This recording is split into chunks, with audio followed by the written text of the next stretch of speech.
UP में विदेशी धर्मांतरण के रैकेट का पर्दाफाश हुआ तो सभी की आंखें फटी की फटी रह गईं। छांगुर बाबा वो शख्स है जिसने हिंदू लड़कियों के धर्म परिवर्तन की अंतर्राष्ट्रीय सौदेबाजी की।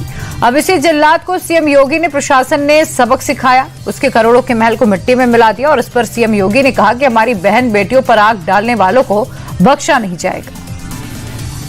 बलरामपुर में आपने देखा होगा, एक जल्लाद को हम लोगों ने वहां पे भी गिरफ्तार किया है। कैसे वहां हिंदू बहन बेटियों के इज्जत के साथ खिलवाड़ करता था, पैसे में सौदेबाजी करता था, लेकिन अब ऐसे तत्वों के साथ सख्ती की जा रही है। हम समाज को भी टूटने नहीं देंगे, राष्ट्र विरोधी और समाज विरोधी तत्वों को भी चकनाचूर करके रहेंगे और धरती माता के स्वास्थ्य की रक्षा भी करेंगे, मां की स्मृतियों को भी जीवंत बनाएंगे। अब बात बिहार इलेक्शन की, जहां इन दिनों वोटर लिस्ट डिवीजन को लेकर घमासान मचा हुआ है। इसे लेकर तेजस्वी और राहुल गांधी ने ज्वाइंट रैली की, जहां राहुल ने आरोप लगाया कि महाराष्ट्र का विधानसभा चुनाव चोरी किया गया था और अब ठीक उसी पैटर्न पर बिहार के चुनाव को भी ठगने की तैयारी है। मैं हिंदुस्तान की जनता को और बिहार की जनता को कह रहा हूं कि महाराष्ट्र का चुनाव चोरी किया गया था और जैसे महाराष्ट्र का चुनाव चोरी किया गया था, वैसे ही बिहार का चुनाव चोरी करने की कोशिश की जा रही है।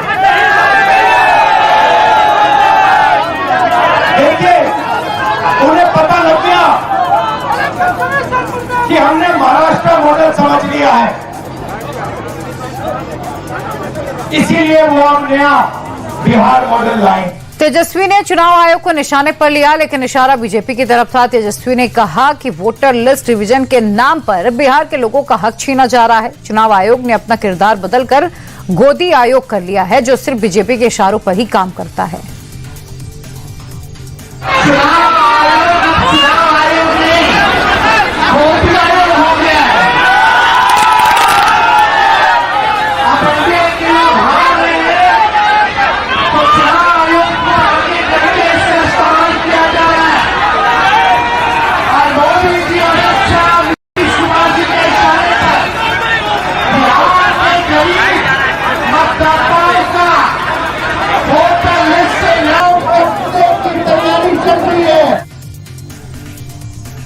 राहुल तेजस्वी के आरोपों पर बिहार के डिप्टी सीएम सम्राट चौधरी ने पलटवार किया। सम्राट चौधरी ने कहा कि महागठबंधन के दोनों नेता बिहार में पिकनिक के लिए घूम रहे हैं। राहुल गांधी को बिहार की समस्याओं से कोई लेना देना ही नहीं।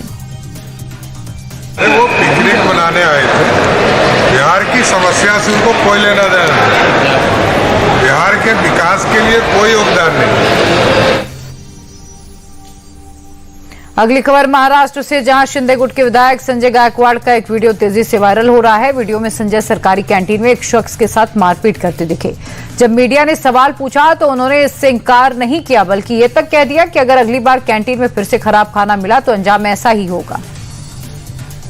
कैंटीन में मैं 30 साल से आ रहा हूँ और हर बार की इनकी कंप्लेंट है कि खाना बहुत खराब देते हैं। कल रात में मैं रूटीन टाइम पे जब खाने के लिए मैंने रूम पे ऑर्डर किया, दाल चावल चपाती सादा खाना मैंने मंगाया। यही खाना है, वो यही खाना है। अब इसका स्मेल देखिए कितना खराब आ रहा है। पहला नहीं वाला खाया तो मुझे बहुत गंदा लगा, दूसरा खाया तो मुझे वोमिटिंग हुई।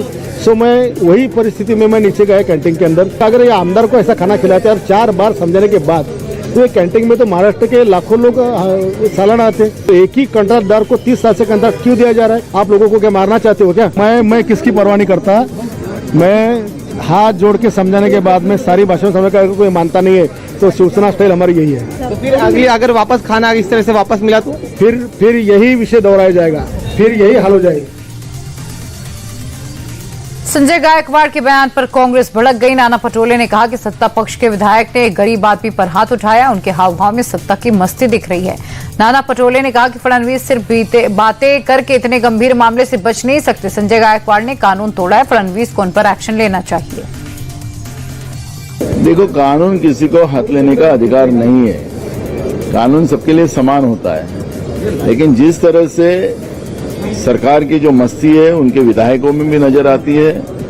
अगर खाना खराब है तो उसके ऊपर एक्शन लेने का अधिकार है, आमदारों को भी है, सामान्य आदमी को भी है, क्योंकि हमने कानून बना के रखे हैं। पर जिस तरह से कानून हाथ लेकर एक गरीब आदमी को मारने का पाप इन लोगों ने किया है, तो सरकार की मस्ती जो है वो समझ में आती है। इनको जनता से लेना देना नहीं है।